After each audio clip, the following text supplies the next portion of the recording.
നമസ്കാരം. The deep ഡൈവിലേക്ക് സ്വാഗതം. ഇന്ന് നമ്മൾ ഒരു പ്രത്യേക എപ്പിസോഡാണ്. അതെ, CMS college of engineering and ടെക്നോളജിയിലെ അപ്ലൈഡ് കെമിസ്ട്രി പരീക്ഷയ്ക്ക് തയ്യാറെടുക്കുന്ന കൂട്ടുകാർക്ക് വേണ്ടി. ശരിയാണ്. നിങ്ങളുടെ സിലബസിലെ 5ാമത്തെ യൂണിറ്റ് ബാറ്ററികൾ, അതാണ് നമ്മുടെ ഇന്നത്തെ വിഷയം. പരീക്ഷയ്ക്ക് വേണ്ട എല്ലാ കാര്യങ്ങളും നമ്മളിവിടെ വളരെ ലളിതമായി ചർച്ച ചെയ്യും. നമ്മുടെ ലക്ഷ്യം ഇത് കാണാപ്പാഠം പഠിക്കുക എന്നല്ല, പകരം ഇതിന്റെ പിന്നിലെ കഥയും ശാസ്ത്രവും രസകരമായി മനസ്സിലാക്കുക. അപ്പോ പരീക്ഷയിൽ നല്ല ആത്മവിശ്വാസത്തോടെ എഴുതാൻ പറ്റും. തീർച്ചയായും. നിങ്ങളുടെ നോട്ടുകൾ കയ്യിലുണ്ടെങ്കിൽ എടുത്തുവെക്കാം. നമുക്കതിലെ അതേ ഓർഡറിൽ തന്നെ മുന്നോട്ടു പോകാം. നല്ല ആശയം. അപ്പോ തുടങ്ങാമല്ലേ? ബാറ്ററികളുടെ ലോകത്തേക്ക് ഒരു ആഴത്തിലുള്ള സഞ്ചാരം. ആദ്യം തന്നെ, എന്താണ് ഒരു ബാറ്ററി? വളരെ അടിസ്ഥാനപരമായൊരു ചോദ്യം. സിമ്പിളായി പറഞ്ഞാൽ, രാസോർജത്തെ വൈദ്യുതോർജമാക്കി മാറ്റുന്ന ഒരു ഉപകരണം. നിങ്ങളുടെ നോട്ടുകളിൽ പറയുന്നത് പോലെ 2 അതിലധികമോ ഗാൽവാനിക് സെല്ലുകൾ. സെല്ലുകൾ. അതെ, സെല്ലുകൾ. അവയെ ശ്രേണിയായോ സമാന്തരമായോ ഘടിപ്പിച്ച ഒരു ഉപകരണമാണ് ബാറ്ററി. ഓക്കെ, അപ്പോ ഒരു ബാറ്ററിയുടെ പ്രധാന ഭാഗങ്ങൾ ഏതൊക്കെയാണ്? പരീക്ഷയ്ക്ക് ചിത്രം വരയ്ക്കേണ്ടി വന്നാൽ ഇത് അറിഞ്ഞിരിക്കണമല്ലോ. തീർച്ചയായും. പ്രധാനമായും 4 ഭാഗങ്ങളുണ്ട്: ആനോഡ്, കാഥോഡ്, ഇലക്ട്രോലൈറ്റ്, പിന്നെ സെപ്പറേറ്റർ. Anode, cathode. ഇത് ഓർത്തുവെക്കാൻ ഒരു എളുപ്പവഴിയുണ്ട്. ആനോഡിലാണ് ഓക്സീകരണം അല്ലെങ്കിൽ ഓക്സിഡേഷൻ നടക്കുന്നത്. രണ്ടും ഒരേ സ്വരാക്ഷരത്തിൽ തുടങ്ങുന്നു, എയും ഓയും. അത് കൊള്ളാം. Anode oxidation. അപ്പോ കാഥോഡിൽ നിരോക്സീകരണം, അതായത് റിഡക്ഷൻ. അതെ. ഇനി ഇലക്ട്രോലൈറ്റ്, അതിനെ ബാറ്ററിക്കുള്ളിലെ ഒരു പ്രത്യേകതരം ഹൈവേ ആയിട്ട് സങ്കല്പിക്കാം. ഹൈവേയോ? അതെ. ഈ ഹൈവേയിലൂടെ അയോണുകൾക്ക് മാത്രമേ സഞ്ചരിക്കാൻ അനുവാദമുള്ളൂ. ഇലക്ട്രോണുകൾക്ക് ഈ വഴി പ്രവേശനമില്ല. ഇലക്ട്രോണുകൾ പുറത്തുള്ള സർക്യൂട്ടിലൂടെ, അതായത് നമ്മൾ ഘടിപ്പിക്കുന്ന ബൾബിലൂടെയോ ഫോണിലൂടെയോ സഞ്ചരിച്ച് കാഥോഡിലെത്തണം. ഈ ഒഴുക്കാണ് നമുക്ക് കറണ്ടായി കിട്ടുന്നത്. അപ്പൊ സെപ്പറേറ്ററോ? അത് ഈ ഹൈവേയിലൊരു ഡിവൈഡർ പോലെയാണോ? കൃത്യമായി പറഞ്ഞു. ആനോഡിനെയും കാഥോഡിനെയും തമ്മിൽ കൂട്ടിമുട്ടാതെ വേർതിരിക്കുന്ന ഒരു ഡിവൈഡർ, അല്ലെങ്കിൽ ഷോർട്ട് സർക്യൂട്ട് ആവും. മനസ്സിലായി. അപ്പോ ആനോഡ്, കാഥോഡ്, ഇലക്ട്രോലൈറ്റ്, സെപ്പറേറ്റർ. വളരെ വ്യക്തമായി. ഇനി നിങ്ങളുടെ നോട്ടുകളിൽ ബാറ്ററികളെ പുതിയ ടെക്നോളജി അനുസരിച്ച് 3ആയി തരംതിരിച്ചിട്ടുണ്ടല്ലോ. Conventional, contemporary, emerging. അതെ. ഈ തരംതിരിവ് എന്തിനാണ്? നല്ല ചോദ്യം. ഇത് ബാറ്ററികളുടെ വളർച്ചയുടെ ഓരോ ഘട്ടത്തെയാണ് കാണിക്കുന്നത്. കൺവെൻഷണൽ എന്ന് പറയുന്നത് നമ്മൾ വർഷങ്ങളായി ഉപയോഗിക്കുന്ന, ടെക്നോളജിയൊക്കെ സ്റ്റേബിളായ ബാറ്ററികളാണ്. നമ്മുടെ കാറുകളിലൊക്കെയുള്ള ലെഡ് ആസിഡ് ബാറ്ററി പോലെ. അതെ, അത് തന്നെ. പിന്നെ കണ്ടംപററി, ഇത് നിലവിലുള്ള ലിഥിയം അയാൺ ടെക്നോളജിയുടെ മെച്ചപ്പെട്ട രൂപമാണ്. കൂടുതൽ എനർജി, ഫാസ്റ്റ് ചാർജിംഗ്, കൂടുതൽ ലൈഫ്. നമ്മുടെ സ്മാർട്ട് ഫോണുകളിലും ലാപ്ടോപ്പുകളിലുമുള്ള ബാറ്ററികൾ. എക്സാക്ട്ലി. ഇനി എമർജിംഗ്, അത് ഭാവിയുടെ സാങ്കേതിക വിദ്യകളാണ്. ഭാവിയുടെ ബാറ്ററികൾ. ശരിയാണ്. ഇപ്പോഴും ഗവേഷണ ഘട്ടത്തിലാണ്. ഉദാഹരണത്തിന് സോളിഡ് സ്റ്റേറ്റ് ബാറ്ററികൾ. അതിൽ ദ്രാവകത്തിന് പകരം ഖരരൂപത്തിലുള്ള ഇലക്ട്രോലൈറ്റ് ആയിരിക്കും. അപ്പോൾ ബാറ്ററി കൂടുതൽ സുരക്ഷിതമാകും. അതുപോലെ ലിഥിയം സൾഫർ ബാറ്ററികൾ. ഇന്നുള്ളതിനേക്കാൾ പല മടങ്ങ് ഊർജം സംഭരിക്കാൻ കഴിയും. അതൊക്കെയാണ് ബാറ്ററികളുടെ ഭാവി. ഓക്കെ, ആ ഒരു വലിയ ചിത്രം കിട്ടി. ഇനി പരീക്ഷയ്ക്ക് കൂടുതൽ പ്രധാനപ്പെട്ട തരംതിരിവിലേക്ക് വരാം. പ്രൈമറി, സെക്കൻഡറി, പിന്നെ റിസർവ് ബാറ്ററികൾ. അതെ. എന്താണ് ഇവ തമ്മിലുള്ള പ്രധാന വ്യത്യാസം? പ്രധാന വ്യത്യാസം അത് റീചാർജ് ചെയ്യാൻ കഴിയുമോ ഇല്ലയോ എന്നതാണ്. പ്രൈമറി ബാറ്ററികൾ ഒരു തവണ മാത്രം ഉപയോഗിക്കാവുന്നവയാണ്. TV റിമോട്ടിലെ ബാറ്ററി പോലെ. അതെ. അതിലെ കെമിക്കൽസ് തീർന്നാൽ പിന്നെ അത് കളയണം. കാരണം അതിലെ രാസപ്രവർത്തനം നമുക്ക് തിരിച്ചു കൊണ്ടുവരാൻ പറ്റില്ല. ഇറിവേഴ്സിബിൾ ആണ്. അപ്പോ സെക്കൻഡറി ബാറ്ററികൾ നേരെ തിരിച്ചായിരിക്കും. തീർച്ചയായും. റീചാർജ് ചെയ്യാൻ കഴിയുന്നവ. നമ്മുടെ ഫോണിലെ ബാറ്ററി തന്നെ ഉദാഹരണം. ഇതിലെ രാസപ്രവർത്തനം റിവേഴ്സിബിൾ ആണ്. ഇതിന്റെ പ്രവർത്തനം രസകരമാണ്. നമ്മൾ ഫോൺ ഉപയോഗിക്കുമ്പോൾ, അതായത് ഡിസ്ചാർജ് ചെയ്യുമ്പോൾ, രാസോർജം വൈദ്യുതോർജമായി മാറുന്നു. എന്നാൽ ചാർജ് ചെയ്യുമ്പോഴോ നമ്മൾ കൊടുക്കുന്ന വൈദ്യുതോർജം വീണ്ടും രാസോർജമായി അതിൽ സംഭരിക്കുന്നു. അതായത് ഇതൊരു കെമിക്കൽ പിഗ്ഗി ബാങ്ക് പോലെയാണ്. വൈദ്യുതിയെ രാസരൂപത്തിൽ സൂക്ഷിച്ചു വയ്ക്കുന്നു. വളരെ നല്ലൊരു താരതമ്യം. അതുകൊണ്ടാണ് ഇതിനെ സ്റ്റോറേജ് ബാറ്ററി എന്നും വിളിക്കുന്നത്. ശരി. അപ്പോൾ മൂന്നാമത്തെ വിഭാഗം റിസർവ് ബാറ്ററികൾ. അതത്ര കേട്ടിട്ടില്ല. അതത്ര സാധാരണ ഉപയോഗത്തിലുള്ളതല്ല. ഇതിൽ ഇലക്ട്രോലൈറ്റ് ആദ്യമേ നിറച്ചു വെക്കില്ല. പകരം അത് വേറെ മാറ്റിവെച്ചിട്ടുണ്ടാകും. എന്നിട്ടോ? അതായത് ആയുസ് ഒരുപാട് കൂട്ടാൻ സഹായിക്കും. മിസൈലുകളിലും മറ്റും ഇത് ഉപയോഗിക്കാറുണ്ട്. ഓക്കെ. അപ്പോൾ അടിസ്ഥാന കാര്യങ്ങൾ വ്യക്തമായി. ഇനി നമുക്ക് പരീക്ഷയ്ക്ക് ഉറപ്പായും ചോദിക്കാൻ സാധ്യതയുള്ള ലെഡ് സ്റ്റോറേജ് സെല്ലിലേക്ക് കടക്കാം. വാഹനങ്ങളിലെ ബാറ്ററി വളരെ പ്രധാനപ്പെട്ടതാണ്. അതെ. ഇതൊരു സെക്കൻഡറി ബാറ്ററി ആണല്ലോ. ഇതിന്റെ നിർമ്മാണം എങ്ങനെയാണ്? ഇതിൽ ആനോഡ് ശുദ്ധമായ ലെഡ്, അതായത് PB കൊണ്ടാണ് ഉണ്ടാക്കിയിരിക്കുന്നത്. കാഥോഡാകട്ടെ ഒരു ലെഡ് ഗ്രിഡിൽ ലെഡ് ഡയോക്സൈഡ് PbO2 നിറച്ചതാണ്. എന്നിട്ട് ഈ രണ്ടു പ്ലേറ്റുകളും നേർപ്പിച്ച സൾഫ്യൂരിക് ആസിഡിൽ H2SO4 മുക്കിവെച്ചിരിക്കുന്നു. അതാണിവിടുത്തെ ഇലക്ട്രോലൈറ്റ്. ശരി. ഇനി ഇതിന്റെ പ്രവർത്തനമാണ് പ്രധാനം. ഡിസ്ചാർജ് ചെയ്യുമ്പോൾ, അതായത് നമ്മൾ വണ്ടി സ്റ്റാർട്ട് ചെയ്യുമ്പോൾ, ബാറ്ററി ഉപയോഗിക്കുമ്പോൾ എന്ത് സംഭവിക്കുന്നു? ഡിസ്ചാർജ് ചെയ്യുമ്പോൾ ആനോഡിൽ ഓക്സീകരണം നടക്കും. ഓക്കെ. Anode oxidation. അതെ. അതായത് ലെഡ് പ്ലേറ്റ് ഇലക്ട്രോലൈറ്റിലെ സൾഫേറ്റ് അയോണുമായി പ്രവർത്തിച്ച് ലെഡ് സൾഫേറ്റായി, അതായത് PbSO4 ആയി മാറുന്നു. കൂടെ 2 ഇലക്ട്രോണുകളെ പുറത്തുവിടുന്നു. ഈ ഇലക്ട്രോണുകളാണ് സർക്യൂട്ടിലൂടെ ഒഴുകുന്നത്, അല്ലേ? അതെ. ഇനി കാഥോഡിലോ? അവിടെ നിരോക്സീകരണം നടക്കുന്നു. അവിടെയുള്ള ലെഡ് ഡയോക്സൈഡ് ആനോഡിൽ നിന്ന് വരുന്ന ഇലക്ട്രോണുകളെയും ആസിഡിലെ അയോണുകളെയും ഒക്കെ സ്വീകരിച്ച് അതും ലെഡ് സൾഫേറ്റായി മാറുന്നു. ഒരു നിമിഷം. അപ്പോ ഇവിടെ രസകരമായൊരു കാര്യമുണ്ട്. ഡിസ്ചാർജ് ചെയ്യുമ്പോൾ ആനോഡും കാഥോഡും രണ്ടും ഒരേ സാധനമായി മാറാൻ ശ്രമിക്കുകയാണ്, ലെഡ് സൾഫേറ്റ്. എക്സാക്ട്ലി.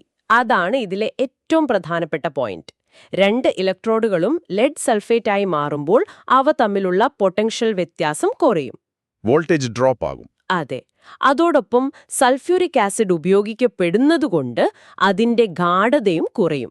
ആസിഡിന്റെ സാന്ദ്രത ഒരു പരിധിയിൽ താഴെയാകുമ്പോഴാണ് നമ്മൾ ബാറ്ററി ഡൗൺ ആയി എന്ന് പറയുന്നത്. ആസിഡിന്റെ ഗാഢത പഴയതുപോലെയാകുന്നു. Battery full charged. ഇതിന്റെ ഗുണങ്ങൾ നമുക്കറിയാം. നിർമ്മിക്കാൻ എളുപ്പമാണ്, നല്ല കറണ്ട് കിട്ടും. പക്ഷെ ദോഷങ്ങളോ? ഏറ്റവും വലിയ ദോഷം ഇതിലെ ലെഡാണ്. പരിസ്ഥിതിക്ക് അത്ര നല്ലതല്ല.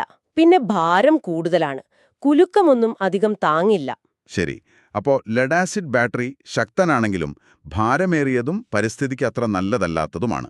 അപ്പോൾ ബാറ്ററികളെ ചെറുതും ഭാരം കുറഞ്ഞതുമാക്കാനുള്ള അടുത്ത ശ്രമം അതായിരിക്കുമല്ലോ നിക്കൽ കാഡ്മിയം ബാറ്ററി. അതെ. ആ ചോദ്യമാണ് നമ്മളെ നിക്കൽ കാഡ്മിയം അല്ലെങ്കിൽ NiCd ബാറ്ററിയിലേക്ക് എത്തിക്കുന്നത്. ഇത് ലെഡ് ബാറ്ററിയേക്കാൾ ചെറുതും ഭാരം കുറഞ്ഞതുമാണ്. പോർട്ടബിൾ ഡിവൈസസിൽ ഇതൊരു വിപ്ലവമായിരുന്നു. ഇതിന്റെ ഘടന എങ്ങനെയാണ്? ആനോഡും കാഥോഡും? ഇതിൽ ആനോഡ് കാഡ്മിയമാണ്, കാഥോഡ് നിക്കൽ ഓക്സൈഡ് ഹൈഡ്രോക്സൈഡും. ഇലക്ട്രോലൈറ്റായി ഉപയോഗിക്കുന്നത് പൊട്ടാസ്യം ഹൈഡ്രോക്സൈഡ്, KOH. ഒരു ആൽക്കലി. അതെ. അതുകൊണ്ടിതിനെ ആൽക്കലൈൻ ബാറ്ററി എന്നും പറയാറുണ്ട്. നിങ്ങളുടെ നോട്ടുകളിൽ ഇതിന്റെ വോൾട്ടേജ് 4.4 V എന്ന് കാണുന്നുണ്ടല്ലോ. സാധാരണ ഒരു സെല്ലിന് 1.4 V അല്ലേ ലഭിക്കുക? ശരിയാണ്.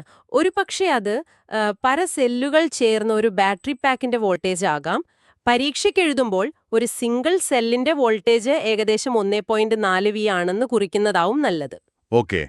ഇതിന്റെ പ്രവർത്തനം ലെഡ് ബാറ്ററിയിലതുപോലെ തന്നെയാണോ? ഏകദേശം അതേ തത്വം തന്നെ. ഡിസ്ചാർജ് ചെയ്യുമ്പോൾ ആനോഡിലെ കാഡ്മിയം ഓക്സീകരിക്കപ്പെട്ട് കാഡ്മിയം ഹൈഡ്രോക്സൈഡ് ആകും. കാഥോഡിലെ നിക്കൽ കോമ്പൗണ്ട് നിരോക്സീകരിക്കപ്പെട്ട് നിക്കൽ ഹൈഡ്രോക്സൈഡുമായി മാറും. ഇതും റീചാർജ് ചെയ്യാൻ പറ്റുമല്ലേ? തീർച്ചയായും. ഈ പ്രവർത്തനവും റിവേഴ്സിബിൾ ആണ്. ഇതിന്റെ ഗുണങ്ങൾ വ്യക്തമാണ്. ഭാരം കുറവ്, കൂടുതൽ ആയുസ്. ദോഷങ്ങളോ? പ്രധാന ദോഷം വിലയാണ്. ലെഡ് ബാറ്ററിയേക്കാൾ നല്ല വിലയുണ്ട്. പിന്നെ ഇതിലെ കാഡ്മിയവും പരിസ്ഥിതിക്ക് ഹാനികരമായ ഒരു ലോഹമാണ്. ശരി. ഇനി നമുക്കെല്ലാവരുടെയും പോക്കറ്റിലുള്ള ആധുനിക ലോകത്തെ ചലിപ്പിക്കുന്ന ബാറ്ററിയിലേക്ക് വരാം. ലിഥിയൻ ബാറ്ററി. നമ്മുടെയെല്ലാം ജീവിതത്തിന്റെ ഭാഗമായ ബാറ്ററി. നോട്ടുകളിൽ ഇതിനെ ഒരു സോളിഡ് സ്റ്റേറ്റ് ബാറ്ററി എന്നാണ് വിശേഷിപ്പിക്കുന്നത്. അതൊന്ന് വിശദീകരിക്കാമോ? അതൊരു പ്രധാനപ്പെട്ട പോയിന്റാണ്. നമ്മൾ ഇതുവരെ സംസാരിച്ച ബാറ്ററികളിലെല്ലാം ഇലക്ട്രോലൈറ്റ് ദ്രാവക രൂപത്തിലായിരുന്നു, അല്ലേ? അതെ. സൾഫ്യൂരിക് ആസിഡ്, പൊട്ടാസ്യം ഹൈഡ്രോക്സൈഡ് ഒക്കെ. എന്നാൽ ലിഥിയം ബാറ്ററിയിൽ ഖരരൂപത്തിലുള്ളൊരു പോളിമറാണ് ഇലക്ട്രോലൈറ്റായി ഉപയോഗിക്കുന്നത്. ഒരു മിനിറ്റ്, അത് കൗതുകകരമായി തോന്നുന്നു. ഒരു കട്ടിയുള്ള വസ്തുവിലൂടെ അയോണുകൾക്ക് എങ്ങനെയാണ് സഞ്ചരിക്കാൻ കഴിയുന്നത്? അതാണ് ഈ ടെക്നോളജിയുടെ പ്രത്യേകത. ഈ സോളിഡ് പോളിമർ ഇലക്ട്രോലൈറ്റിന് അയോണുകളെ കടത്തിവിടാൻ കഴിയും, പക്ഷേ ഇലക്ട്രോണുകളെ തടയുകയും ചെയ്യും. ഓ, അപ്പോ ദ്രാവകമില്ലാത്തതുകൊണ്ട് അതെ, ബാറ്ററി ഈക്കാകുമെന്ന പേടി വേണ്ട. കൂടുതൽ സുരക്ഷിതമാണ്, ഭാരവും കുറയ്ക്കാം. ഇതിന്റെ ആനോഡും കാഥോഡും ഏതൊക്കെയാണ്? ആനോഡ് പേര് സൂചിപ്പിക്കുന്നത് പോലെ ലിഥിയം Li ആണ്. കാഥോഡായി ടൈറ്റാനിയം ഡൈസൾഫൈഡ് TiS2 പോലുള്ള വസ്തുക്കൾ ഉപയോഗിക്കും. ഡിസ്ചാർജ് ചെയ്യുമ്പോൾ ലിഥിയം ആനോഡിൽ നിന്ന് ലിഥിയം അയോണുകളായി സോളിഡ് ഇലക്ട്രോലൈറ്റിലൂടെ കാഥോഡിലേക്ക് പോകുന്നു. അതെ, റീചാർജ് ചെയ്യുമ്പോൾ ഈ അയോണുകൾ തിരികെ ആനോഡിലേക്ക് വരുന്നു. എന്തുകൊണ്ടാണ് ലിഥിയം ഇത്രയധികം പോപ്പുലറായത്? ഭാരം കുറവായതുകൊണ്ട് മാത്രമാണോ? അതൊരു പ്രധാന കാരണമാണ്. പക്ഷെ അതിലും വലിയൊരു കാരണമുണ്ട്. ലിഥിയം ഏറ്റവും ഭാരം കുറഞ്ഞ ലോഹമാണ്. അതോടൊപ്പം അതിന്റെ ഇലക്ട്രോ കെമിക്കൽ പൊട്ടൻഷ്യൽ വളരെ കൂടുതലാണ്. അതിന്റെ അർത്ഥം? ലളിതമായി പറഞ്ഞാൽ ഏറ്റവും കുറഞ്ഞ ഭാരത്തിൽ ഏറ്റവും കൂടുതൽ ഊർജം സംഭരിക്കാനുള്ള കഴിവ്. കൊണ്ടുനടക്കേണ്ട എന്തിനും, മൊബൈൽ ഫോൺ മുതൽ ഇലക്ട്രിക് കാറു വരെ, ഇതൊരു അനുഗ്രഹമാണ്. വളരെ ശരിയാണ്. അപ്പോൾ നമ്മൾ 3 പ്രധാനപ്പെട്ട സ്റ്റോറേജ് ബാറ്ററികളെക്കുറിച്ച് സംസാരിച്ചു. ഇനി അവസാനത്തെ വിഷയമായ ഫ്യൂവൽ സെല്ലിലേക്ക് കടക്കാം. ഇത് ഒരു ബാറ്ററിയിൽ നിന്ന് എങ്ങനെയാണ് വ്യത്യസ്തമായിരിക്കുന്നത്? നല്ല ചോദ്യം. ഇതുവരെയുള്ള ബാറ്ററികളെല്ലാം ഊർജം സംഭരിച്ചു വെക്കുന്ന കെമിക്കൽ പിഗ്രി ബാങ്കുകളായിരുന്നു, അല്ലേ? അതെ. എന്നാൽ ഫ്യൂവൽ സെൽ അങ്ങനെയല്ല. അതൊരു മിനി പവർ പ്ലാന്റ് പോലെയാണ്. മിനി പവർ പ്ലാന്റോ? അതെ. അതിലേക്ക് തുടർച്ചയായി ഇന്ധനം, അതായത് ഫ്യൂവൽ നൽകുന്നിടത്തോളം കാലം അത് വൈദ്യുതി ഉൽപ്പാദിപ്പിച്ചുകൊണ്ടേയിരിക്കും. ഊർജം സംഭരിച്ചു വെക്കുകയല്ല, പകരം ഇന്ധനത്തെ നേരിട്ട് വൈദ്യുതിയാക്കി മാറ്റുകയാണ്. ജ്വലനമില്ലാതെയോ? അതാണ് പോയിന്റ്, ജ്വലനമില്ലാതെ. സാധാരണ എഞ്ചിനുകളിൽ ഇന്ധനം കത്തിക്കുമ്പോൾ ധാരാളം ഊർജം ചൂടായി നഷ്ടപ്പെടും. ഫ്യൂവൽ സെല്ലിൽ ഈ നഷ്ടം വളരെ കുറവാണ്. ഹൈഡ്രജൻ ഓക്സിജൻ ഫ്യൂവൽ സെൽ ആണല്ലോ ഏറ്റവും പ്രശസ്തം. അതെങ്ങനെയാണ് പ്രവർത്തിക്കുന്നത്? അതിന്റെ നിർമ്മാണം സിമ്പിളാണ്. സുഷിരങ്ങയുള്ള 2 കാർബൺ ഇലക്ട്രോഡുകൾ, ഇടയിൽ KOH പോലുള്ള ഒരു ഇലക്ട്രോലൈറ്റ്. ഓക്കേ. ആനോഡിലേക്ക് നമ്മൾ ഹൈഡ്രജൻ വാതകം കടത്തിവിടുന്നു, കാഥോഡിലേക്ക് ഓക്സിജനും. ആനോഡിൽ വെച്ച് ഹൈഡ്രജൻ ഓക്സീകരിക്കപ്പെടുന്നു, ഇലക്ട്രോണുകളെ പുറത്തുവിടുന്നു. ഈ ഇലക്ട്രോണുകൾ സർക്യൂട്ടിലൂടെ സഞ്ചരിച്ച് കാഥോഡിലെത്തുന്നു. അവിടെ ഓക്സിജൻ ഈ ഇലക്ട്രോണുകളെ സ്വീകരിച്ച് നിരോക്സീകരിക്കപ്പെടുന്നു. ഈ പ്രവർത്തനത്തിന്റെ ഫലമെന്താണ്? 2 പ്രധാന ഉൽപ്പന്നങ്ങൾ: വൈദ്യുതിയും ശുദ്ധജലവും. മാലിന്യങ്ങളെ ഇല്ലേ? ഇല്ല, അതാണിതിന്റെ ഏറ്റവും വലിയ ആകർഷണം. ബഹിരാകാശ വാഹനങ്ങളിൽ ഇതുപയോഗിക്കുന്നതിന്റെ ഒരു പ്രധാന കാരണവും ഇതാണ്. അതെങ്ങനെയാണ്? ഉൽപ്പാദിപ്പിക്കുന്ന വൈദ്യുതി വാഹനത്തിന് ഊർജം നൽകുന്നു. കൂടെ ഉണ്ടാകുന്ന ശുദ്ധജലം യാത്രികർക്ക് കുടിവെള്ളമായി ഉപയോഗിക്കാം. അത് വളരെ മികച്ചതാണ്. കാര്യക്ഷമതയും കൂടുതലാണെന്ന് പറയുന്നുണ്ടല്ലോ. പിന്നെന്താണ് ഇതിന്റെ ദോഷങ്ങൾ? എന്തുകൊണ്ടാണ് നമ്മളിത് എല്ലായിടത്തും കാണാത്തത്? പ്രധാനമായും 3 വെല്ലുവിളികളുണ്ട്. ഒന്ന്, ഇതിലുപയോഗിക്കുന്ന പ്ലാറ്റിനം പോലുള്ള കാറ്റലിസ്റ്റുകൾക്ക് ഭയങ്കര വിലയാണ്. ഓക്കെ. 2, ഇന്ധനമായ ഹൈഡ്രജൻ വാതകം. അത് സംഭരിക്കുന്നതും കൈകാര്യം ചെയ്യുന്നതും അത്ര എളുപ്പമല്ല. അപകടസാധ്യതയുമുണ്ട്. ശരി. മൂന്നാമത്തേതോ, ഒരു ബാറ്ററി പോലെ ഇതിന് ഊർജം സംഭരിക്കാൻ കഴിയില്ല. ഇന്ധനം കൊടുക്കുന്നത് നിർത്തിയാൽ വൈദ്യുതി ഉൽപ്പാദനവും നിലയ്ക്കും. മനസ്സിലായി. അപ്പോൾ നമ്മൾ പരീക്ഷയ്ക്ക് വേണ്ട പ്രധാനപ്പെട്ട എല്ലാ ബാറ്ററികളെക്കുറിച്ചും വിശദമായി തന്നെ സംസാരിച്ചു. അതെ. ഒരു സംഗ്രഹം എന്ന നിലയിൽ നിങ്ങൾ ഓർക്കേണ്ട പ്രധാന കാര്യങ്ങൾ: പ്രൈമറി, സെക്കൻഡറി ബാറ്ററികൾ തമ്മിലുള്ള വ്യത്യാസം, അവയിലെ റിയാക്ഷൻ റിവേഴ്സിബിൾ ആണോ അല്ലയോ എന്നതാണ്. പിന്നെ ഓരോ ബാറ്ററിയുടെയും ആനോഡ്, കാഥോഡ്, ഇലക്ട്രോലൈറ്റ് എന്നിവ കൃത്യമായി ഓർത്തുവെക്കുക. രാസവാക്യങ്ങൾ എഴുതുമ്പോൾ ആനോഡിൽ ഓക്സീകരണവും കാഥോഡിൽ നിരോക്സീകരണവും നടക്കുന്നു എന്ന അടിസ്ഥാന തത്വം മനസ്സിൽ വെച്ചാൽ മതി. തെറ്റുകൾ ഒഴിവാക്കാം. അപ്പോൾ ബാറ്ററികളെക്കുറിച്ചുള്ള ഈ ആഴത്തിലുള്ള ചർച്ച നിങ്ങൾക്ക് പരീക്ഷയ്ക്ക് സഹായകമാകുമെന്ന് വിശ്വസിക്കുന്നു. CMS college of engineering and ടെക്നോളജിയിലെ എല്ലാ വിദ്യാർത്ഥികൾക്കും പരീക്ഷയിൽ മികച്ച വിജയം ആശംസിക്കുന്നു. പോകുന്നതിനു മുൻപ് നിങ്ങൾക്കായൊരു ചിന്ത. തീർച്ചയായും. നമ്മൾ ഇന്ന് പലതരം ബാറ്ററികളെക്കുറിച്ച് സംസാരിച്ചു. ലെഡ് ബാറ്ററിയുടെ പാരിസ്ഥിതിക പ്രശ്നങ്ങൾ, ലിഥിയത്തിലെ വിലപിടിപ്പുള്ള ലോഹങ്ങൾ, ഫ്യൂവൽ സെല്ലിലെ ഹൈഡ്രജന്റെ സുരക്ഷാ പ്രശ്നങ്ങൾ. ഓരോന്നിനും അതിന്റേതായ പരിമിതികളുണ്ട്.